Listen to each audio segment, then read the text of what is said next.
जय हिंद। स्वागत है आपका नॉलेज वर्ल्ड में। मैं नितेश श्रीवास्तव आपका स्वागत करता हूं और उम्मीद करता हूं आप सभी अपनी तैयारियों में लगे हुए होंगे।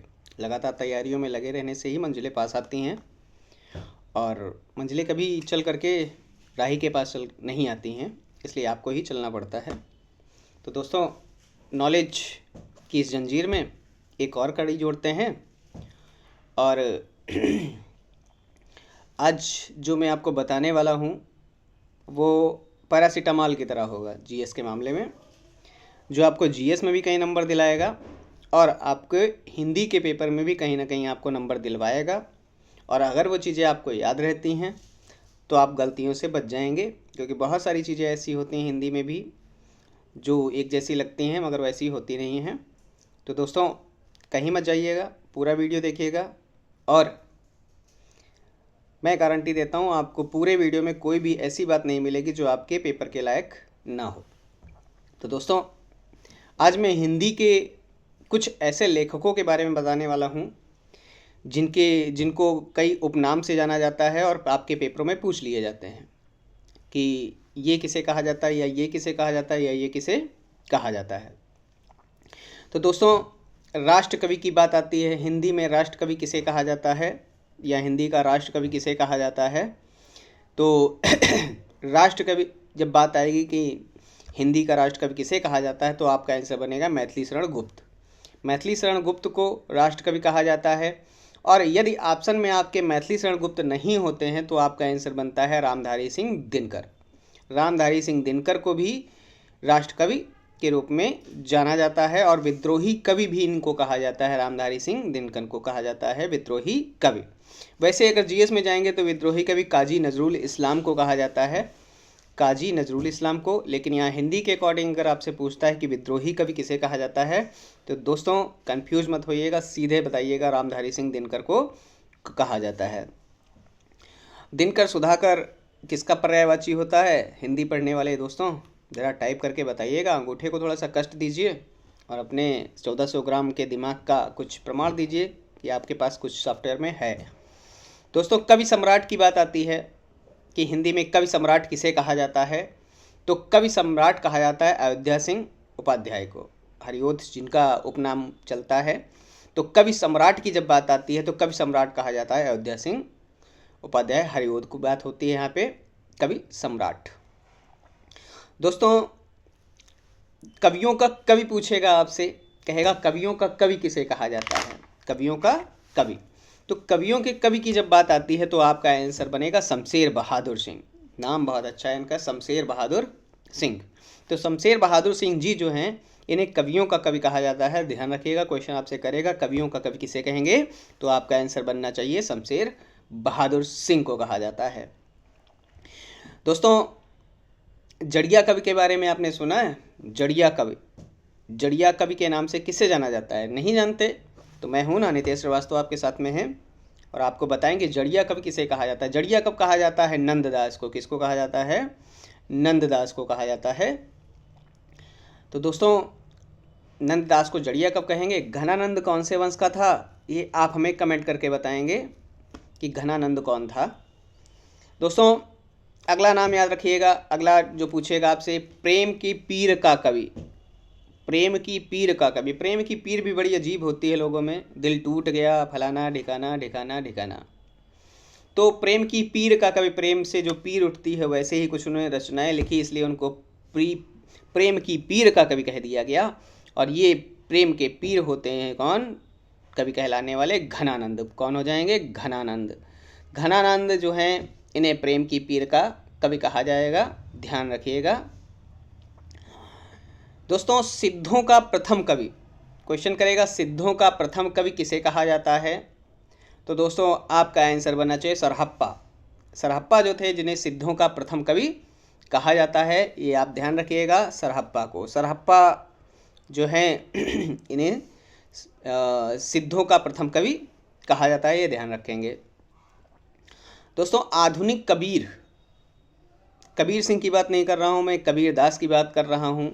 और वैसे ही आधुनिक कवि के रूप में, आधुनिक कबीर के रूप में कौन से कवि को जाना जाता है, अगर आपके पास क्वेश्चन ये आता है तो वैद्यनाथ मिश्र जो हैं, वैद्यनाथ मिश्र उन्हें आधुनिक कबीर कहा जाता है या आधुनिक युग का कबीर कहा जाता है, ध्यान रखिएगा।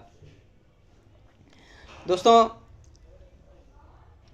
कलम का जादूगर, कलम का जादूगर की जब बात आती है कि क्वेश्चन करेगा कलम का जादूगर कौन से हिंदी के लेखक को कहा जाता है, तो दोस्तों कलम का जादूगर रामवृक्ष बेनपुरी को कहा जाता है। किसको? रामवृक्ष बेनपुरी को कहा जाता है, ध्यान रखिएगा कि कलम का जादूगर किसे कहेंगे। व्यंग का महारथी, व्यंग का महारथी किसे कहा जाता है, ध्यान रखेंगे। व्यंग जो होता है, उपहास की बात आती है, व्यंग का महारथी किसे कहा जाता है, यदि आप नहीं जानते हैं तो जान लीजिए, हरिशंकर परसाई को व्यंग का महारथी कहा जाता है, ध्यान रखिएगा, हरिशंकर परसाई को। कलम का मजदूर या कलम का सिपाही, कलम का मजदूर या कलम का सिपाही किसे कहा जाता है, कौन से हिंदी के लेखक को कलम का मजदूर और कलम का सिपाही कहा जाता है? आपका आंसर बनेगा प्रेमचंद, मुंशी प्रेमचंद। वही मुंशी प्रेमचंद जिनका मूल नाम हुआ करता था धनपत राय श्रीवास्तव, ध्यान रखिएगा। मुंशी प्रेमचंद जी को कलम का मजदूर या कलम का सिपाही की बात करेगा। विद्रोह की देवी, विद्रोह की देवी कौन से लेखक को कहा जाता है, ध्यान रखेंगे। विद्रोह की देवी कहा जाता है अमृता प्रीतम को। किसको कहा जाता है? अमृता प्रीतम को विद्रोह की देवी कहा जाता है। वाणी का डिटेक्टर, वाणी का डिक्टेटर कहेगा, वाणी का डिक्टेटर कहे या डिटेक्टर कहे, आपका आंसर बनेगा वाणी का डिक्टेटर किसे कहा जाता है, तो आपका आंसर बनेगा कबीरदास को कहा जाता है। मसी कागज छुयो नहीं, कलम गहे नहीं, हाथ वाले कबीरदास जी, कबीरदास जी को कहा जाता है वाणी का डिक्टेटर। भाषा का डिक्टेटर की बात आएगी, भाषा का डिक्टेटर, देखिए वाणी का अलग था, भाषा का डिक्टेटर बदल जाएगा हिंदी में। अब पता चला आपने एक ही डिक्टेटर याद रख रखा है तो आप ही डिक्टेट कर रहे हैं, और जो भी आएगा वही कहेंगे राइट हो गया, नहीं। भाषा का डिक्टेटर कहा जाता है महावीर प्रसाद द्विवेदी को, ध्यान रखिएगा, महावीर प्रसाद द्विवेदी को भाषा का डिक्टेटर कहेंगे। वात्सल्य रस सम्राट, वात्सल्य रस सम्राट की बात आती है तो आपका आंसर बनेगा सूरदास। वात्सल्य रस सम्राट बोले तो कौन? सूरदास। नेक्स्ट, हिंदी का जातीय कवि की बात करेगा, हिंदी का जातीय कवि की बात करें, मानस हंस कहा जाएगा उनको। कवि हिंदी का जातीय कवि कहे, मानस हंस कहेगा, ये सब आंसर आपके पास पहुंच जाएगा तुलसीदास बनाने के लिए। किसके पास? तुलसीदास के पास आपको जाना पड़ेगा। कहेगा हिंदी का जातीय कवि किसे कहा जाता है? तुलसीदास को। मानस हंस किसे कहा जाता है, कौन से कवि को कहा जाता है, तो आंसर बनेगा तुलसीदास। तुलसीदास के बचपन का क्या नाम था, इनके माता पिता का क्या नाम था, कमेंट करके बताना आप भी। तो उसके बाद में कठिन काव्य का प्रेत की बात करें, कठिन काव्य की प्रेत की जब बात आएगी तो कठिन काव्य का प्रेत कहा जाता है केशवदास को। कठिन काव्य का प्रेत, देखिए हिंदी में भी भूत प्रेत हैं, तो कठिन काव्य का प्रेत जो है वो कहा जाता है केशवदास को। केशव किसका पर्यायवाची होता है, कमेंट करके आप बताएंगे। तो कठिन काव्य का प्रेत मिल गया है, तो कठिन गद्य का भी प्रेत लिए जाइए। तो कठिन गद्य का प्रेत जो है वो कहा जाता है सच्चिदानंद हीरानंद को। सच्चिदानंद हीरानंद वात्सायन जो हैं, सच्चिदानंद हीरानंद को, उन्हें कठिन काव्य गद्य का प्रेत कहा जाएगा। कठिन काव्य का प्रेत जो होंगे केशवदास होंगे, गद्य का प्रेत बनेगा सच्चिदानंद हीरानंद। आधुनिक मीरा बहुत पूछा जाने क्वेश्चन है, जीएस के अकॉर्डिंग भी पूछता है और हिंदी में पूछ लेता है। आधुनिक मीरा किसे कहा जाता है, आधुनिक युग की मीरा किसे कहेंगे? दोस्तों आपका आंसर बनना चाहिए महादेवी वर्मा को कहा जाता है आधुनिक युग की मीरा। दोस्तों बंग महिला की बात करेगा, कहेगा बंग महिला के बारे में क्या जानते हैं, या बंग महिला किसे कहा जाता है, तो राजेंद्र बाला घोष, राजेंद्र बाला घोष जो हैं, उन्हें जो महिला ये हैं राजेंद्र बाला घोष, इन्हें बंग महिला के नाम से जाना जाता है, ध्यान रखेंगे। एक भारतीय आत्मा, एक भारतीय आत्मा के नाम से कौन से हिंदी के लेखक को जाना जाता है, तो आपका आंसर बनेगा माखनलाल चतुर्वेदी। माखनलाल चतुर्वेदी जी को माना जाता है एक भारतीय आत्मा के रूप में, उनको उपनाम दिया गया है। एक भारतीय आत्मा के नाम से कौन से लेखक को जानेंगे, तो माखनलाल चतुर्वेदी जी हो जाएंगे।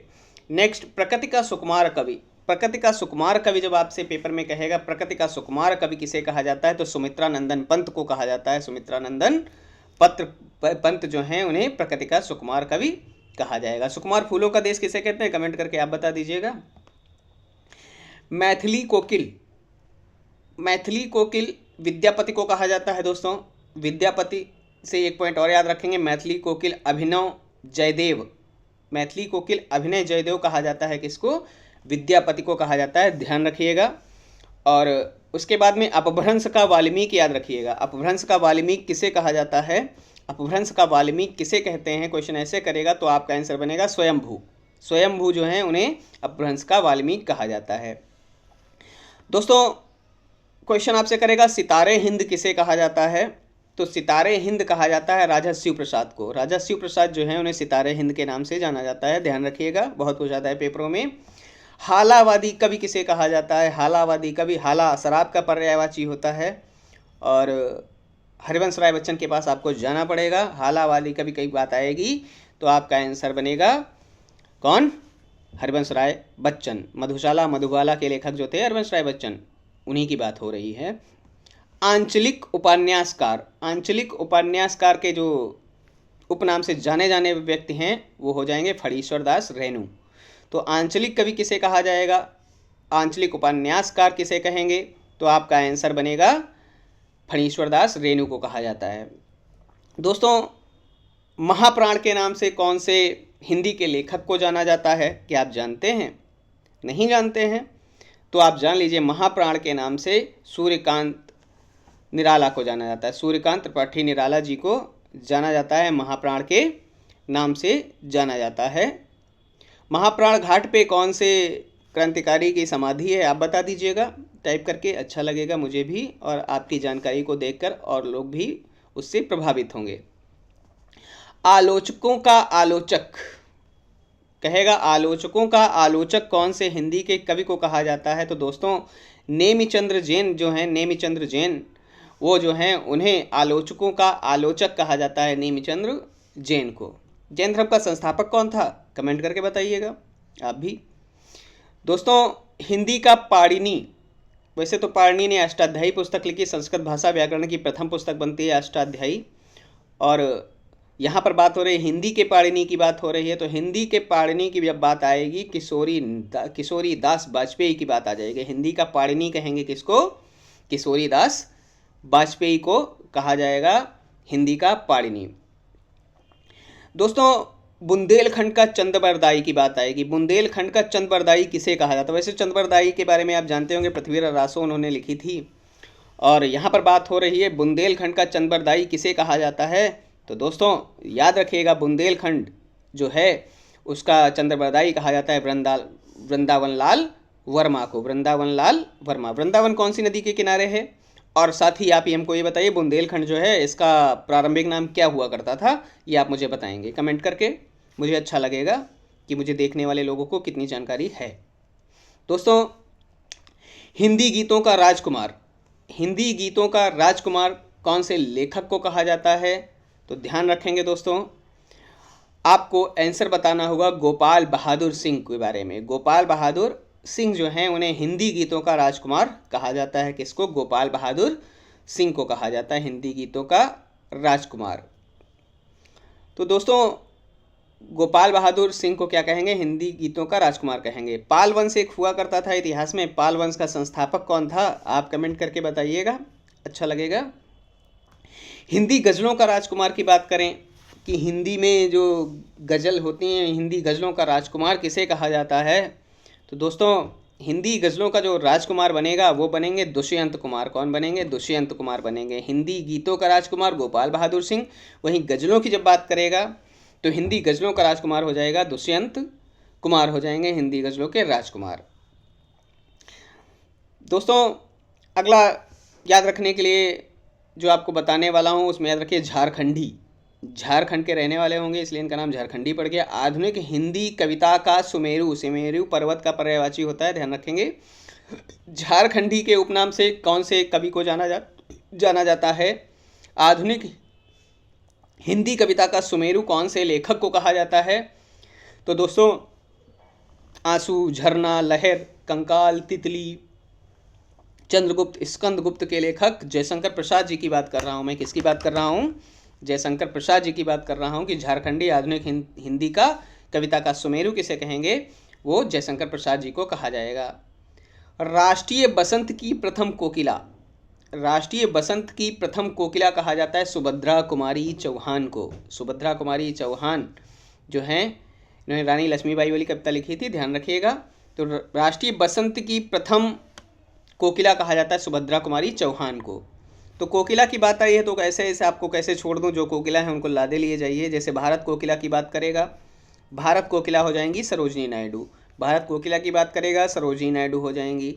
स्वर कोकिला की दोस्तों बात करेगा तो स्वर कोकिला के बारे में आप जानते नहीं हैं तो आप जान लीजिए, लता मंगेशकर जी को स्वर कोकिला कहा जाता है। मरु कोकिला की बात करें तो मरु रेगिस्तान से संबंधित हो जाता है। मर कोकिला जो है, मर कोकिला राजस्थान में किसको कहा जाता है, तो मर कोकिला कहा जाता है गबरी देवी को। किसको कहते हैं, गबरी देवी जो थी हैं, और उन्हीं को क्या कहा जाता है, गबरी देवी को मर कोकिला के नाम से जाना जाता है। तो ये कोकिला आप याद रखिएगा, स्वर कोकिला, भारत कोकिला और मर कोकिला। साथ में आपको जो मैंने बताया राष्ट्रीय बसंत की प्रथम कोकिला किसे कहा जाता है, सुभद्रा कुमारी चौहान को कहा जाता है। लोक कला का जादूगर, लोक कला का जादूगर कौन से लेखक को कहा जाता है, या लोक कथा का कहेगा, लोक कथा का जादूगर कौन से लेखक को कहा जाता है। तो दोस्तों याद रखिएगा, विजय दास जो हैं, विजय दास को लोक कला का जादूगर, लोक कथा का जादूगर कहा जाता है। दोस्तों सेकंड भारतेंदु, वैसे भारतेंदु हरिश्चंद्र जी ने बहुत कार्य किया हिंदी के लिए, हिंदू हिंदुस्तान का नारा दिया था। हिंदी हिंदू हिंदुस्तान का नारा देने वाले कौन थे, भारतेंदु हरिश्चंद्र जी ही थे। और भारत दुर्दशा के लेखक भी भारतेंदु हरिश्चंद्र जी ही थे। और सेकंड भारतेंदु किसे कहा जाता है, जैसे आप सुनते हैं द्वितीय सिकंदर किसे कहा जाता है। जैसे आप कहें, मैं पूछिए आपसे द्वितीय सिकंदर किसे कहते, तो आप कभी कहोगे अलाउद्दीन खिलजी को द्वितीय सिकंदर कहा जाता है। वैसे ही आपसे क्वेश्चन हिंदी में कह देगा द्वितीय भारतेंदु किसे कहा जाता है, तो द्वितीय भारतेंदु की जब बात आती है तो दोस्तों प्रताप नारायण मिश्र की बात आ जाती है। किसकी, प्रताप नारायण मिश्र की बात आ जाती है। इन्हें सेकंड भारतेंदु कहा जाता है। और भारतेंदु जी ने क्या किया था, हिंदी हिंदुस्तान का नारा दिया था। भारत दुर्दशा के लेखक कौन थे, भारतेंदु हरिश्चंद्र जी ही थे। हिंदी का शेक्सपियर, वैसे तो शेक्सपियर आप जानते हैं, शेक्सपियर ने बहुत सारी प्रेम कथाएँ लिखी। और शेक्सपियर की जब बात आती है तो भारत का शेक्सपियर की भी बात चल पड़ती है कि भारत का शेक्सपियर किसे कहा जाता है। तो दोस्तों पहले जीएस वाला आपको बता दूं कि भारत का शेक्सपियर जो है वो महान कवि कालिदास को कहते हैं। किसको कहते हैं, महान कवि हुए थे कालिदास। कालिदास जो चंद्रगुप्त द्वितीय के दरबार में हुआ करते थे, और कालिदास जो थे उन्हें भारत का शेक्सपियर कहा गया। मालविकाग्निमित्र और उन्होंने क्या बोलते हैं, अभिज्ञान शाकुंतलम, विक्रमोर्वशीयम जैसी कई रचनाएं करी जिसमें प्रेम के बारे में कुछ ज़्यादा ही उल्लेख हुआ है।